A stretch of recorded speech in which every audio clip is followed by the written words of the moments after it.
How are you doing today? I'm really glad that Jesus introduced us. I'm great, Andres. How are you? I'm doing very well this morning. So just to kick off things, where do you regard yourself more? Like more of like a marketer, advertiser, or like entrepreneur, or all the above? Honestly, I would say I'm an entrepreneur, and I know that's a pretty hot word that people like to slap on their Instagram bios. But the reason Hmm. I would call myself an entrepreneur would be because I just love the game of business instead of just one aspect of business. So, for example, I've started auto detailing companies. I used to sell candy in middle school. Like everything about business, I love the game of business. And I used to just want to be a business person, but now that I know the correct word is entrepreneur, I would label myself as an entrepreneur who happens to do marketing and media and create content. Yeah. So how did you get introduced to entrepreneurship? Was it someone? Was it podcasts, books, or just like natural DNA? Yeah, so I was really, really, really lucky with the environment that I grew up in. My dad is a purebred entrepreneur, to say the least. His name's Collin Castrina. He has started a lot of businesses in our area that have done really well. And seeing what he's done, I was like, wow, I want to be a CEO. That looks really cool growing up. And then you realized, oh, it's entrepreneurship. It's starting your own business. So I saw what he was able to do in building, and I was like, wow, that looks really, really cool. And I always thought you had to go to like school again, like an MBA, go to Harvard or something. But the more you grow up, you realize less things that you need to do or different things that you do need to do. But it was because, my dad's an entrepreneur, and then I started reading books really young about entrepreneurship. One big book that changed my life was Rich Dad, Poor Dad, but he kind of got me into entrepreneurship for sure. That's really dope. I feel like nowadays, like you said, like you don't need an MBA, you don't need to go to school to learn about business. And even if you do go to school to learn business, I feel like from what I've heard at least, is that they teach you outdated things. And a lot of things that are really modernized, there's like all about social media, like Facebook ads, Instagram ads, all that type of stuff. And I don't know, like me personally, I don't know if they teach that stuff in school, but I think a lot of it is outdated. So you can literally learn anything on the internet, make your own business, make your own service, sell products, whatever it is. So it's really like mainstream and just really like putting 100%. Yeah, you're very correct on that. it's very like really different nowadays. It's really cool, I think. So what was like your very first business, if you remember? Yeah. So my first business that I would say would be outside of my house. So where I really started, like made business cards and everything, was I partnered up with my friend Alec Figler, who lives about two houses down from me. And in, I think, elementary school, we made business cards. This was when I think Vistaprint gave we'll print out 500 free cards if you pay for shipping. And I was like, wow, this is going to be my big break. And I think it was like $11 at the time to get it printed. I'm like, Dad, I need a loan. Paid him back. And then we got these business card printed, and we named the business Rent an Extra Hand, but we had a typo on it. So it was Rent uh, a Extra Hand. And it was, we had our phone numbers on it. So we were really excited. And basically the idea for the business was if you need anything like party setup or like for us to clean your garage, pick your weeds, we knocked on every single door within two neighborhoods of us because we live kind of in a spread out area. mm-hmm. And we knocked on every single person's door, handed out these business cards, had it connected to my phone number and email, but I never checked my email. So we don't know if we ever had a customer that emailed us, but I highly doubt it because we were maybe 10 years old trying to pass out business cards to do yard work. But that was the first real business that I thought that I took serious. Did you get any clients? Like No, we did not not. at all. We were maybe like 10 years old trying to do people's yard work, and our very, very, very not successful venture. I mean, even though it was like not successful, I think you still learned a lot. Like you got the guts to like, knock on people's doors and like provide a service, and you learn Yeah, how to like make business cards. Like me, like I learned how to make a business card when I was in like, I don't know, like high school. And, here you learned it at 10 years old. So like, I think as long as you do something, you take action, exactly. you definitely learn something. So I guess from that, like, did you start like another venture immediately after? So I always played sports a lot. So I was always either really interested in sports or I'd have like a random business idea. And I would say the next business idea I got would be I saw Warren Buffett's pitch challenge where you pitch a business. Mm-hmm. And little did I know it was all about like inventing random new things. And for me, I just like to take what's already good, but make it the best or make it better in like different areas. But that's not flashy and that's not interesting to them. And even in my hometown they'll have like pitch competitions or anything. And I'll be like, well, I've done some pretty cool things, but it's not a brand new invention. So you Yeah. can talk about all these fancy hypothetical numbers, or you can actually just go do it. But I would say my next venture would be official one would be I started drop shipping my sophomore year, and I bought a clothing store with my friend that bombed. It did horrible, but I learned about influencer marketing and Facebook ads. So took a loss if you look at it financially, but learned so much, and that propelled me into different Wait, you said things. you bought a clothing line already? It was already like a brand that you bought? Yeah, so I went on, I think it's like exchangemarketplace.com, Mm-hmm. where you can literally buy e-commerce brands in stores. So that's where I bought it, because I didn't want to make the website or anything like that. So I bought it, didn't know how to fulfill orders, anything like that, but I purchased the brand from there and then started drop shipping. Do you think that's still like viable today, where someone can like, if they don't want to like start something on their own and they want to take something from like, that's kind of like already at, not at scale per se, but like that's already been like had some momentum, That's and like then they can, alive. yeah, that's alive. Then from there they can really scale it. Because I know like if you start a business from scratch, it's very challenging, you know. But if you start something that's already existing and scale it up, that's more like feasible depending on like what do you want to do. So you think like that's still like a good option for like any entrepreneurs out there? Yeah, 100%. I think that, if you don't want to spend time, and I'm just looking this from an e-commerce perspective, if you don't want to take the time to build a website, build out everything and spend a lot of time before you can even launch, I think purchasing a Shopify store, there's nothing wrong with that. And it's also, it's a good idea because it can save you a lot of time. Time is money. And Mm-hmm. you can literally look at their revenue and see how well they were doing before you purchase the store. So let's say the store did a spike of 10K and then just dipped. You can be like, I'm not sure if that's going to be a good purchase. Or you can see, if it's like this and it's right here of the date that you buy it. So for the people that are listening, I just made a graph of my hand going upwards. And so you can kind of see how the store is doing. So, I think it's a good idea if I were to get back into Shopify, like purely, which I wouldn't, but I would buy a brand. And you get to own like all the social media accounts too, right? Not just the Yes, you Shopify. can negotiate, or you can own absolutely everything about the business. So wait, so why did you get like a clothing line? Because I think from what I see, like clothing lines are very, very like very competitive. You know, it's like I think it's relatively easy to start compared to other companies, to other businesses, but it's definitely feasible. So like, what do you think was like your biggest challenge in that business? Yeah, for sure. So my biggest challenge was I really had no idea what I was doing. I didn't know about needing an LLC. I also wasn't even 18 years old. So my account wasn't even really my account. I had it under a different name. I think it was under my mom or my dad. So I had everything like filled out for them. It wasn't under me. Didn't understand Facebook ads, didn't understand influencer marketing. I just spent so much money on stuff that I didn't need, didn't understand, let alone I didn't understand like the engagement rates of influencer accounts so I burned a bunch of money there. Facebook ads, I thought, you're going to throw $10 a day and on one ad that like, oh, why aren't people buying? This is so stupid. Yeah, The detailed targeting, just didn't understand it. And then, but that's the good thing though. Losing money, think about it like college.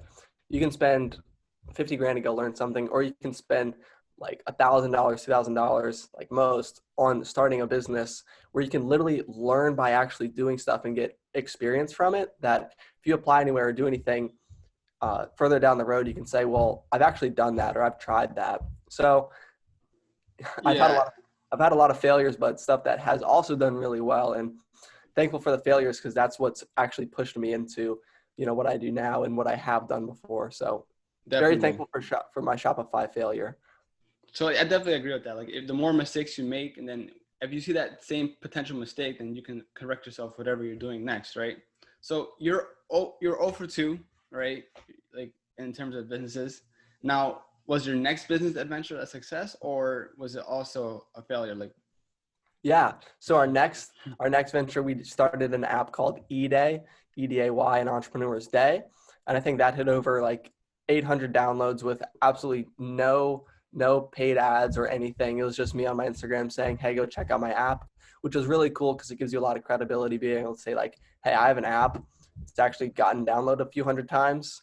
It's absolutely a free tool. Didn't no ads on it, so It's just a clean app.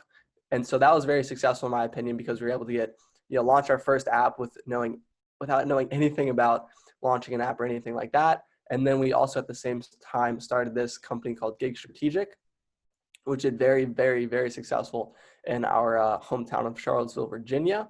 And Gig Strategic basically is a local digital marketing ads agency that helps all small businesses in our area, which was very successful. So we went from fail, wait, this is starting to work. This is starting to pay off. So you never felt discouraged whenever you failed. You kind of just thought about like, are you the type of person that has like mad ideas, and like whenever you think of an idea, you just want to pursue it? So usually I'll get an idea, I'll text one of my friends and they'll be like, that's stupid. Or they'll be like, that's pretty cool. But most of the time I really like to, I'll get an idea, I'll do a little research about it like at night for probably 30 minutes to an hour. And then I'll be like, okay, I got it out of my system. I know what I actually need to be focusing on. Mm-hmm. Like sometimes probably like every 3 months I'll be like, I should try Shopify again. But I'm realizing, I'd rather just stack paper, keep my cash instead of just go and burn it on trying something new, because I have something that actually works. Yeah. So it doesn't make sense trying to, take my focus away from what I actually need to be doing. Like, have you like worked on multiple things at once? Because I feel like this for me, just to be a little bit selfish. Like when I work at multiple things at once, I just lose concentration. So if I do multiple things, I'm doing nothing. I need to just focus on one venture and that's it. I don't know if it's the same for you. Oh, 100%. I get very, very distracted. I'm not sure if you do too, but if I'm not just lasered on one thing, if I have to do this, and then I also have to do a 360 to work on this business, which is very different. When one of the businesses gets hard, you're just going to shift to the other one because, we might as well spend time working on this business. Mm-hmm. And basically you're not going to break through all the stuff that's difficult because you're going to think, I can just go focus on that. So I just like to lock in on one thing and just freaking go at it. Yeah. You think it's better, like once you have like one established business, then you can like shift your focus onto the other one, but if you start two things from scratch, then you're not going to get anywhere, I think. Yeah. Cause you'll think, well, the other one might succeed. So instead just have no plan B and freaking go at it. Yeah. Take one and ride that bull. Mm-hmm. Because you said you're also like a content creator. So just like it's already enough work creating content for one brand. Just imagine doing it for two brands. And if you have a personal brand, that's three. So that's like mad work. It's like really difficult, Yeah, exactly. And I took like a 2-month layoff of TikTok. Basically, I tanked in followers, but luckily, today we're at like 600K views for yesterday. So my follower count's going back up. So making content alone is actually a very stressful job, as I'm sure you know. It's one of those, that can't be hard. But actually, if you get out of rhythm or anything, it becomes very stressful and annoying. So creating content is a fun thing. Definitely. Like, I think you mentioned like just documenting everything. I'm not sure. But like when I first downloaded TikTok, like I had like so many new fresh ideas and I can just talk about whatever, And then over time, like I really had to think about what I wanted to talk about, right? Because like at least for like my TikTok, it's like it's about entrepreneurship, but it's still like very broad. It's not very narrowed down to one thing. So for example, like there's services on TikTok or businesses on TikTok that talk about their brand specifically, but like whereas I just talk about like things here and there about like, who makes like the most money, who's like the richest, like doctor, who's like, like that sort of stuff, right? But I think like it's really good to like maybe as TikTok starts to really mature, if it's still around, to like narrow down to one thing. That's why like on Instagram you have like theme pages, and those are really popular nowadays because Instagram's now really mature. Yeah, so when it comes to TikTok and being how niched down you are, obviously there's the dancers. We're not going to talk about that and waste our time. Let's look at the business niche. If you look at all the big creators, which I'm going to not be humble and say that I am one, with like Boxed Up Entrepreneur, Jaime Higuera, Gerardo, Timothy. Basically, you go really, if you want the most views to grow your account, so I call it the macro, micro strategy. Mm-hmm. So you post big, you post big, you post big, which is very broad thing. So you'll see in like about an hour, I'll post a video about how to get free stuff from Nike, which anyone wants to know about that. But to me, it's still in a way related to like free stuff, because free relates to money, because you don't have to pay for money. You don't have to pay money. Yeah. So if it's related to money or anything business related, or like finance, I'll post about that because those can go very, very viral, and that's what helps grow your account. And then I'll also post about like, here's how you get real estate leads, which will get, no views compared to here's the richest rapper Yeah. cars, or here's the rapper cars. So it gives you credibility of like, oh, this kid's actually kind of legit versus, oh, he's just throwing out random facts and thinks he's an entrepreneur, but he doesn't know crap. So Yeah. there's a balance of growing your account and then also looking intelligent at the same time, which, you got to flavor it in correctly. Yeah. So is it fair to say like your content, most of it is about like what you just described, like how to make money, how to get free stuff, and then you're adding like another thin layer, just for now at least, on how to like get leads, because like you said, like you do work as a marketer. Yes, you're an entrepreneur, but you do a lot of marketing. That's it. Yes. Yeah. So with TikTok, I used to think like, oh, I want to be a TikTok consultant. I want to do all this. I want to do all that. But I thought, well, I really just want to be having fun with the platform. So I went from, wow, I just want to grind on TikTok and grow accounts and all this. But then I kind of flipped it to, I'm just going to take a little break. I'm just going to have fun. I'm going to post whenever I want to. I'm going to calm down, which has made the platform a lot more fun and more enjoyable Mm-hmm. because you go from grinding to, I want to do this because I genuinely like to do it, which makes it really fun. And you can make your videos more valuable and more genuine and, a lot more fun with that. And I feel like the audience can kind of tell if you're just pumping out content just to pump out content. They get tired of it. You're probably just going to be posting about stuff that's not going to go viral, get like 1,000 views. So making sure you have fun with your content and still provide value is very important. Yeah, definitely. So like right now, like right now you're not really using it as a tool to funnel to like your brands right now. You're just using it for fun. Listen to me too No, much. so TikTok is just me kind of having fun. Mm-hmm. But when it comes to my actual businesses and actually thing that I do, which is working with extremely high level entrepreneurs, so like 8, 9, 10-figure entrepreneurs with their personal brands and launching their books or anything that they wish to launch via social media, that is very separate and something that we don't really crossbreed. I don't mention it because I know a lot of people on TikTok.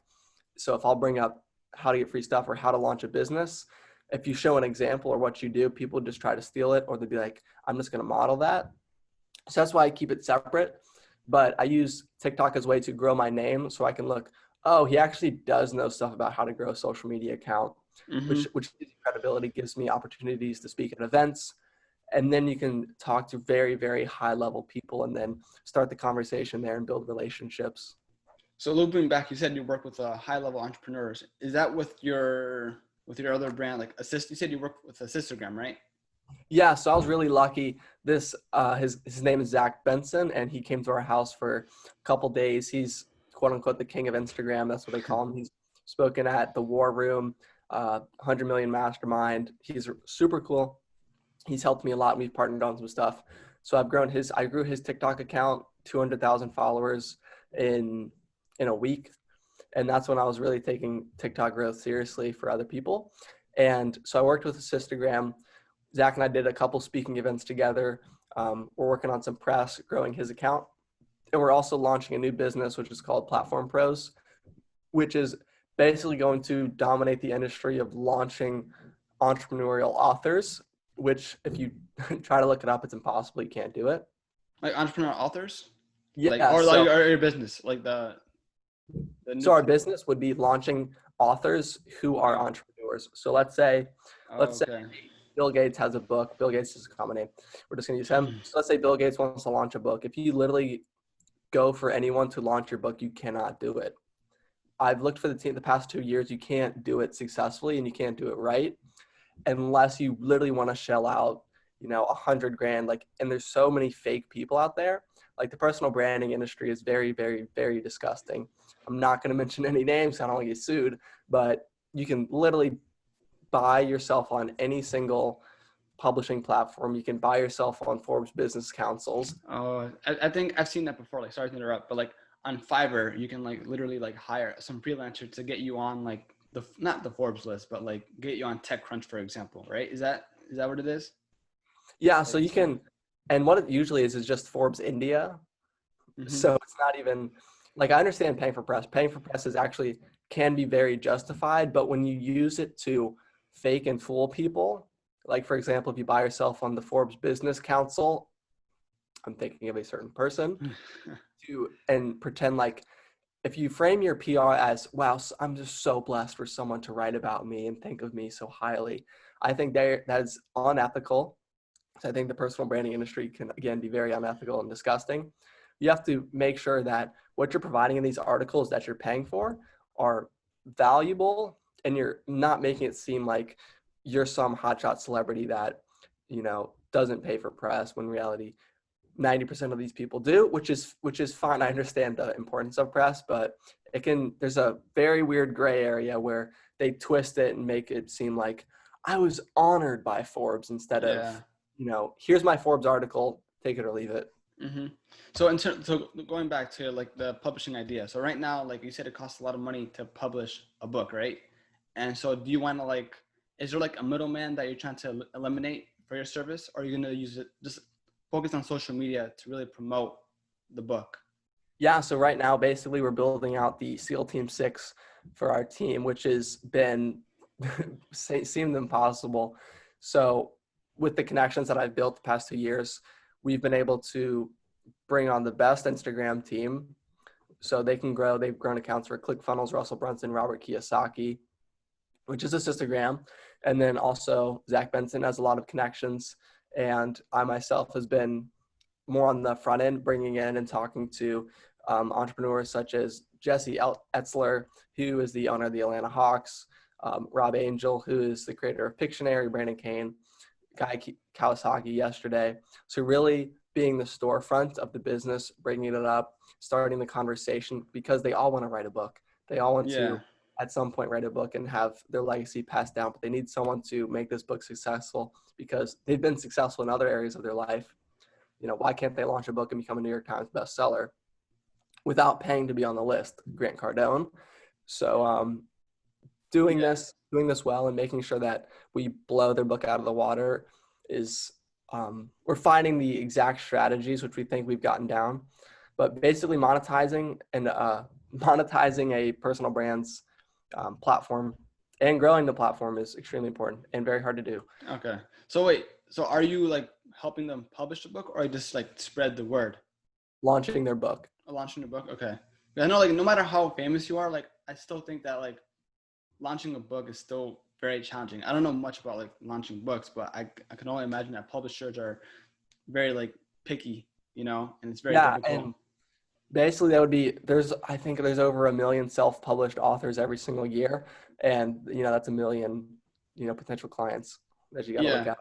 Yeah, because I think a lot of, like, with the Amazon, you can create your own like ebook, right? And I guess a lot of people have like making a killing on that because like you said, like it's really challenging just to publish your own book the traditional way, right? Yeah, you can definitely do a lot of, God bless Amazon. Amazon has been amazing for the self-publishing industry and the publishing industry in general, because you don't make any money off books, to be honest. It's better just to give away the book and create something on the back end, like a Facebook group, a mentorship, or a mastermind, and just use the book as a lead gen, which is what so many people do with ebooks. But ebooks have become so valueless recently. Like, everyone's like, oh, check out my free ebook.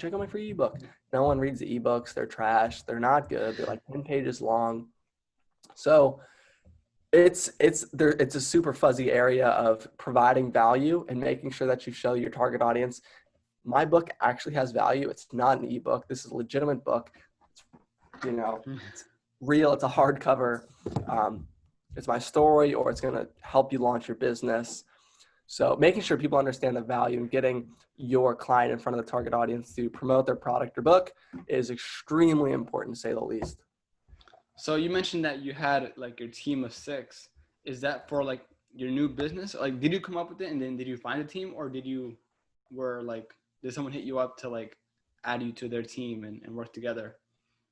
Yeah. So basically my dad he wanted to sell his new book, had no idea how to do this. This was 2 years ago, and couldn't find anyone to do it. And the people that said that they could do it sucked, or they charge like 60 grand to do something that really isn't that difficult. They ghost you. They're just very difficult to work with.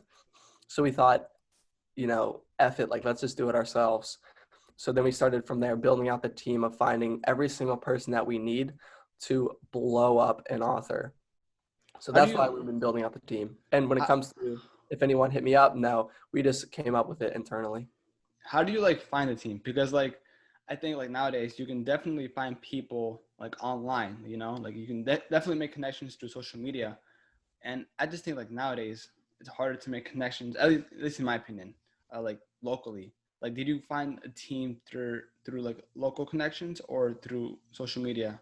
Yeah, so where I live, 100% it was not local. And for most people, honestly, it's not going to be local. It's going to be global. We have a person in South Korea, like the Netherlands, England, New Jersey, all Arizona, so all over the world. So don't just limit if it's local, because honestly, if someone is a super successful local, you would hear about them, like you would know, Hmm. and they're not the best in the world at what they do, more than likely, because you would know about them. And then looking on social media, which is where you can make a lot of connections, it's not the people that talk the most. If it's the people that are always flexing, I guarantee you there's 30 people who are way bigger and much better at what they do than they are, because they're too busy talking about what they're doing instead of, the the kids, the people that are working day and night, in their apartments, just grinding, getting away after it, not talking, because they don't need to talk. The results speak for them. Yeah. So like whenever someone puts like Instagram on their bio, like out of 10 profiles, how many like of them would you actually believe that they're true entrepreneurs? Uh, 1 or 2 out of 10. Yeah. What is your guess out of 10? I don't know. Like I feel like everyone's definition of like an entrepreneur is like very different. Like for example, I think an entrepreneur is like someone who tries something outside of like a 9 to 5 job. So even if you're just starting a new business, at least trying, then I think you can be an entrepreneur. But in like a true entrepreneur who has provided true business results, then I would agree with you. Maybe like 3 out of 10 people. But like I said, like it's really easy to start a business. But the question is, can you start a successful business? You know? Yeah, there's a huge, huge Mm-hmm. difference between starting a business and having a business. Yeah. And, 80% of Instagram seems that, well, I'm starting something. It's going to be big. Freaking talking like Trump. Trust me when I tell you. Huge. Yeah. It's So, definitely difficult. yeah, on a lot of social media platforms, everyone's starting a business. They're always starting a business. But at some point, when does that shift to when it's like we actually have a thing, we have a brand, we have something that's legit. So there's a thing, and I admire everyone that's starting a business. I'm starting one right now, so it makes sense. But I've also had things that are successful that have done, 6 figures. So there's a fine line, but I support everyone that's trying to start a business. Just don't let your mouth get in front of your actions.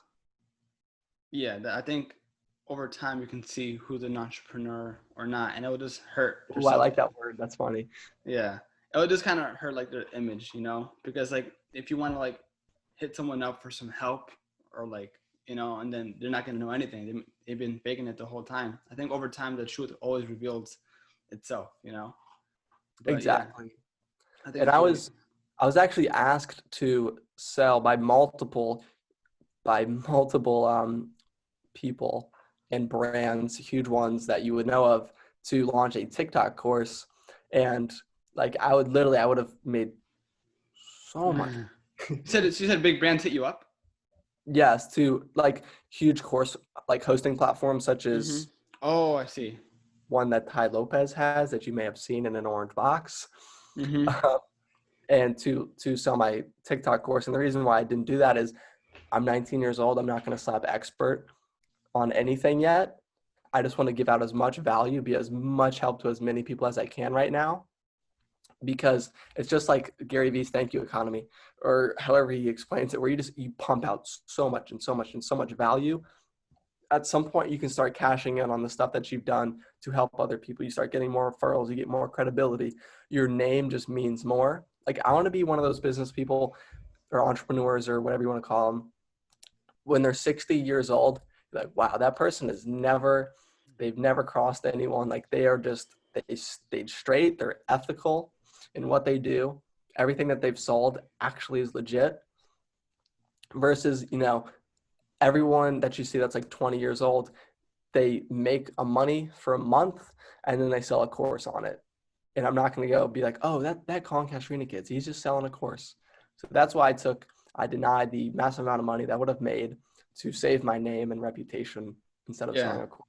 I think that is a good idea because like you said, like so many people are selling courses and it is difficult really to look on the spot, like, oh, is it legit or not, you know? And I do think that courses are very, very helpful, you know, in Yeah, for some sure. respects, but it's just difficult to really see, oh, is it really valuable? However, if you see someone, like you said, who's been grinding until like they're 60 years old, you're going to, you know, they're going to trust you, and, you know, your personal brand is only going to increase, and people are going to go to you now.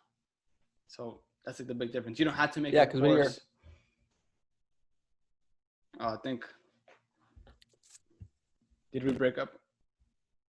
Hear me now? yeah. All right, cool. Yeah, we're good. We're good. Yeah, I when you're was, 40, 50, 60, having a name that has power and has huge influence and credibility, to me is much more valuable than making a stupid amount of money at 19 years old from selling a course. mm-hmm. Long-term game, baby. So like now talking about like your new business, do you want to like really take that business to the next, like, I know you're just starting, but you want to like take that one business brand until you're 60 years old, or are you always that type of person that like wants to create new things over time? Yeah, so honestly, like I find joy in building a business. I just want to watch it grow and get better and better and better Yeah. instead of just business hopping, because I just want to take a business, freaking grow it for 10 years, stack paper. Like we genuinely believe without a shadow of a doubt we can hit 8 figures with this business. Mm-hmm. So that's why we're going so balls to the wall with it and have been so passionate about it. And watching this thing grow would be awesome. You can speak at events to talk about it, to get new clients. Like we're super passionate about this business, which you don't need passion, but we're lucky that we are really excited about this business. Yeah. And there's so much, money that can be made, which is really, which is really awesome. But I just want to build this, build it. I think like the cool thing is that with your business, it's like you can always like not pivot, but like for example, like Amazon, they first sold books. Now they're selling like everything, and they have like web services. They have like their own like Amazon Prime Basics. They have everything. Amazon's literally everything. The point is like with your business, yes, you're helping authors, like entrepreneur authors, publish books and distribute them and like market it. But you can also like under the umbrella of your business just do other things, you know. And it's just the very beginning of your business, but it's really Yeah, you for can sure. always grow it. We have a lot of little legs to the business that can pull in a lot of different revenue streams. So this business, I promise you, is going to be a tank, which is why we're so excited about it, because it has different ways of attracting clients in different areas that we can help people service. So if you just want Instagram growth, we got you. If you just want to get on podcasts, we got you. But if you want to be pulled in and do everything with us, that's we can use Platform Pros, and we can help your book just absolutely crush it. But we also have Mm-hmm. little bitty things that we can do separately under separate companies. So we're building this, correctly. Everything, the branding's going to be on point. Everything's going to be flawless with it.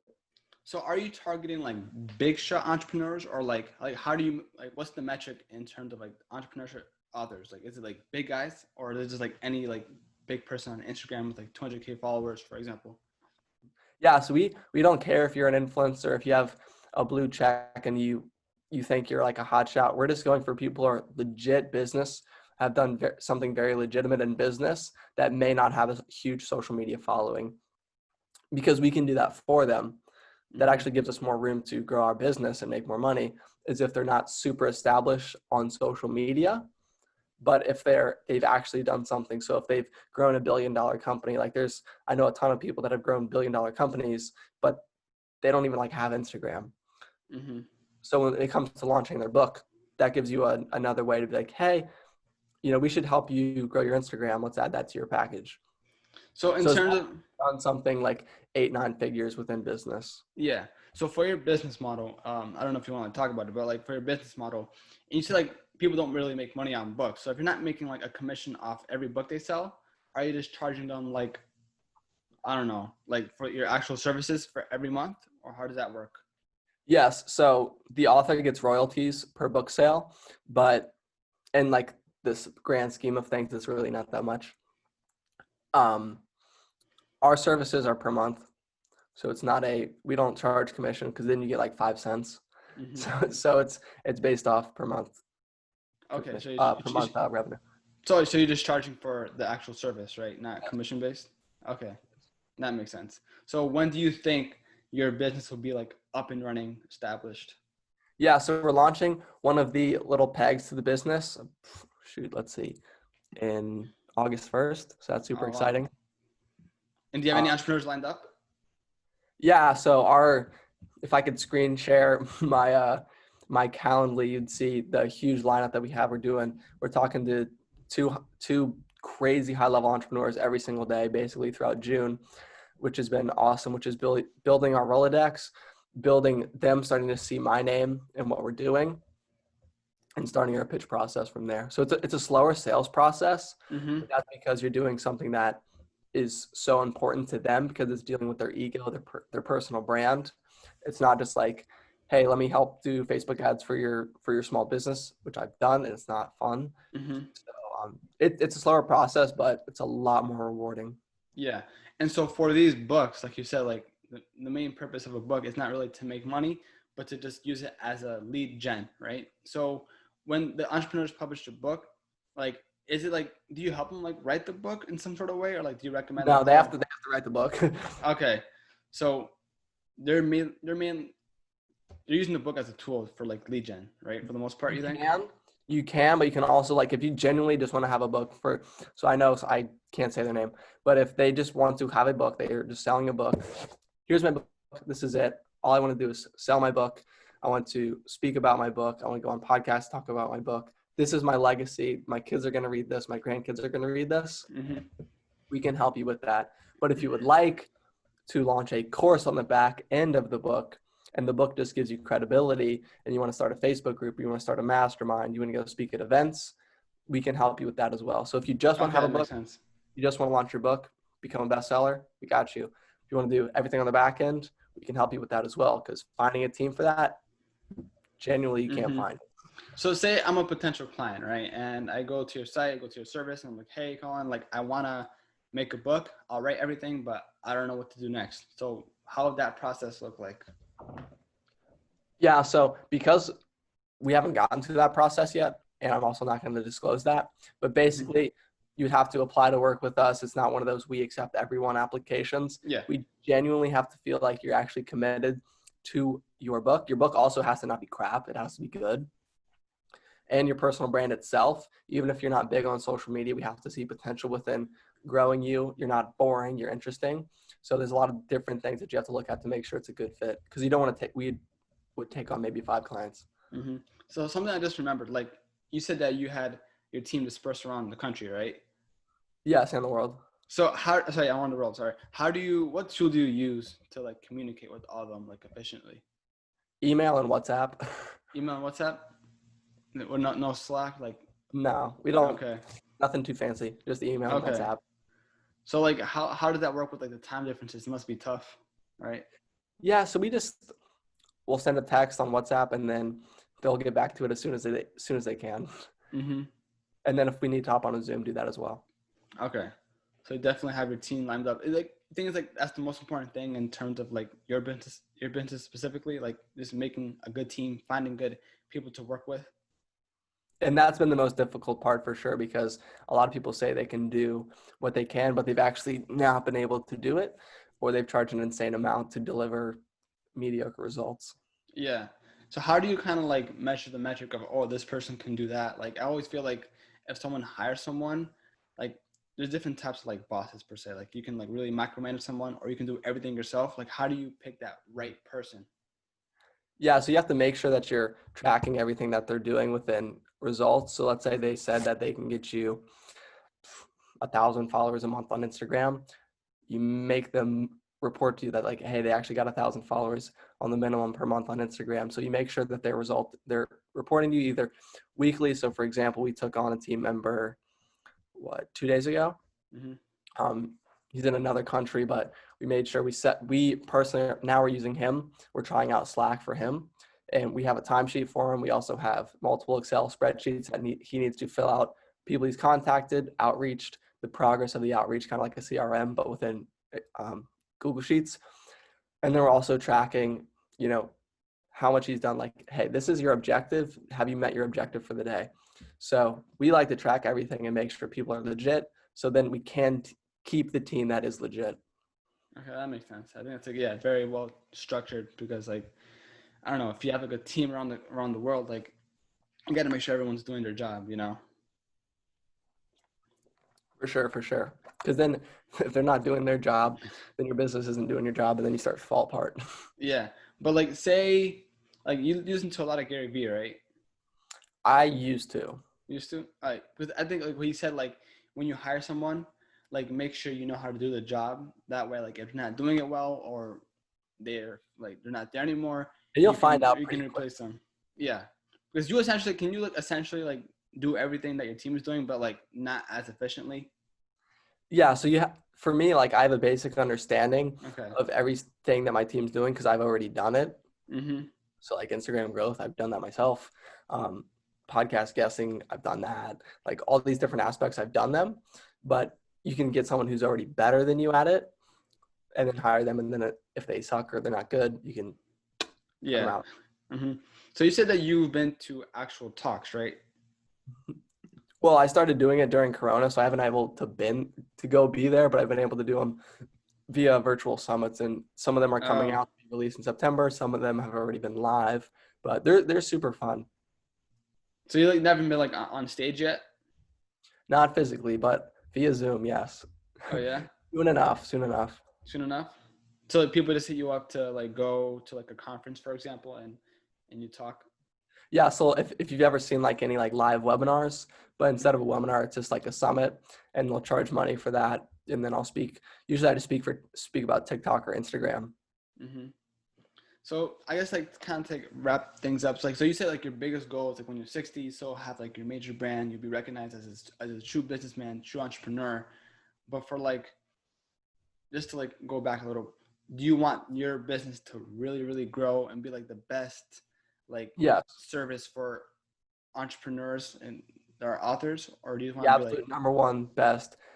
If you like, let's say again, Bill Gates wants to launch a book. He knows he has to come to us. His friends have to come to us. We are the best. It's like, yeah, 100% be the best. Number one. so what do you say is like so your business is like the modern way of publishing and marketing books. So instead of publishing, launching. So So launching, yeah. we don't print the actual book. Yeah. Bill Okay, Gates yeah. So that's like the modern way of launching Yes. a book now. Okay, that makes Yeah. a lot more sense. Yeah. So I think, what do you say like your business is like a disruptive company? Could you phrase that again? Is it fair to say like your business is like a disruptive company to the publishing industry, or like Yeah, I would say that. That's our goal. That's a really big ambition, but I think it's really like cool what you're doing. It's like it could definitely like I said, I don't know too much about that industry, but your idea, I think it makes perfect sense to really utilize social media and the power of social media to really create a really big product or service. In your case, a service, Thank you. right? Yeah. So like, what do you think is like the future of like social media? I like to like really look up like the history of like the internet. There's like the web 1.0, 2.0. Right now we're in the web 2.0 with like social media apps. Like this is like a fun question. Where do you think like for the web 3.0, like where do you think social media will take us? Do you think like it'll be like augmented reality type of stuff? Like this is like far off. Like Yeah, so I'm not going to speak on something that I don't personally know about because then I'll look stupid. So I really don't know. All I've heard from like my friends is a lot of VR and AI. But other than that, I genuinely can't answer without looking stupid because I have no idea. no, yeah, I don't listen to enough tech podcasts, I guess. Mm-hmm. Because like the reason why I asked that question is because like for me, like TikTok, like for many other people, was like that first social media where it was completely organic. Like really new. You can really pop off like in 1 week. Because like if you try to grow an Instagram account or Twitter, it's like extremely, extremely difficult. And you Whereas have to pay so much money. yeah, for ads and whatnot. Now here comes TikTok, where it's like extremely organic. You can make a following in a really short period of time, like a huge following. And like that makes me think like whenever there's a new platform, you really need to hop on it as soon as possible so you can grow on it, right? And so I'm like thinking, oh, like I know it's not too good to like think about what's next. It's better to think about what do you have right now. But it's Well, always fun. you can still grow on TikTok. Like think about Oh Instagram. yeah, People are still growing, starting theme pages and everything, even now, which I don't really recommend too much because people are selling theme pages. They're a lot overpriced, but mm-hmm. you still make money with it. But with TikTok, you can still grow your account. Oh So definitely. TikTok is not past its prime, and I feel like people think it is, but Mm-hmm. in reality, it's still got a ways to go before everything's kind of set. Like, here's your influencers, here's this type of influencer, here's this type of influencer. Like, it's still an open field. Yeah. So you said that you use TikTok like for your own personal use for fun. What social media platforms do you use the most? So basically, I did this thing. It's called like nightmare mode, where it's like you just don't use any of those apps. So that's why I don't post on Instagram. I delete a lot of other apps. Just kind of again, just working on the actual business because I rather Mm-hmm. just do instead of talk. Yeah. But I started getting back on TikTok, having more fun with it, working with Founder Magazine, Raising Cane's, Wishbone, download the Entra app. So like definitely it's fun to make like influencer money because they pay really Yeah. well, it's really fun. But worked with really cool brands when it comes to TikTok. So do you think like once your business, like you said August 1st, once it's launched and once you do a really good job with it, then you'll start talking? Like, is that like the type of person that you are? Like you want to start talking once you have something in your hand, once you have like the actual service? So with I'm probably still just gonna stay pretty ghost on it and Mm-hmm. just keep TikTok kind of the way it is because the people that would be our clients we're already talking to on a pretty much daily basis. So I don't really need to go out and talk about it because if anything, if I just talked about it, someone would be like, I'm gonna steal your idea or steal what Yeah. you're doing. It's not a brand new idea. We're just gonna do it the best. So I don't really feel a need too much to talk about it. Mm-hmm. I just like to talk like on my Instagram. I'll just talk about what I've done with TikTok. TikTok is kind of like the fun thing today, the Yeah. fun thing to talk about. But for your actual brand, like the handle name for your actual brand, you're gonna have to grow those social media accounts because as you have more followers, more engagement, you can use that population of people, your followers, as potential clients, or not only clients but customers, right? We'll get the social media handles, but we won't need to post or push anything on those platforms. Okay, I see. Yeah, so it's kind of like one of those. It's kind of like Lamborghini, where you know how Lamborghini never. Oh, I see.